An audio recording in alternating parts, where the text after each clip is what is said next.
मैं एक शादीशुदा औरत की मोहब्बत में मुब्तला हूँ। वो मेरी कज़न है और हमारा बचपन एक साथ गुजरा है। मुझे बचपन में ही उससे बहुत ज़्यादा मोहब्बत हो गई थी, लेकिन कभी मेरी हिम्मत नहीं हुई कि कभी मैं उससे अपनी मोहब्बत का इजहार कर सकूं। और फिर जब मोहब्बत के इजहार करने का वक्त आया तो हमारे वालिदैन की आपस में लड़ाई हो गई।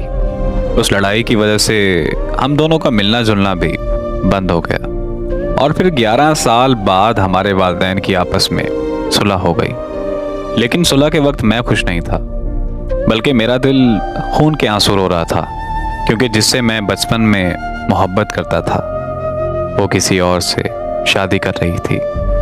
उसकी शादी के बाद मैं बहुत टूट गया था। मैं उसे मुकम्मल तौर पर भूलना चाह रहा था, लेकिन भूल नहीं पा रहा था।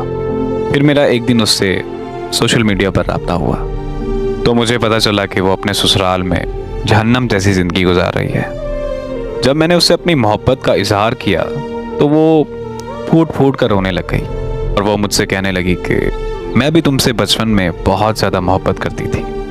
तो वो मुझसे कहने लगी कि हमारे वालिदैन की लड़ाई के बाद मुझे लगता था कि हमारे वालिदैन की जल्द सुलह हो जाएगी, लेकिन 11 साल गुजर चुके थे और मेरी उम्मीदें मुकम्मल तौर पर टूट चुकी थी। फिर मेरे घर वालों ने मेरी शादी रख दी तो मैंने मान लिया कि तुम मेरी किस्मत में नहीं हो। काश कि हमारे वालिदैन की लड़ाई कभी ना होती तो मैं आज जहन्नम जैसी ज़िंदगी ना गुजार रही होती। उसकी बातें सुनकर मुझे भी बहुत ज़्यादा रोना आया। मैंने उससे कहा कि तुम उससे तलाक लेकर मुझसे शादी कर लो, लेकिन वो नहीं मानी और वो मुझे कहने लगी कि मैं अपनी खुशियों के लिए अपने बेटे की ज़िंदगी ख़राब नहीं कर सकती। वो आज मुझसे दोस्त बनकर बात करती है, लेकिन मैं आज भी उससे बेइंतहा मोहब्बत करता हूँ और हमेशा करता रहूँगा।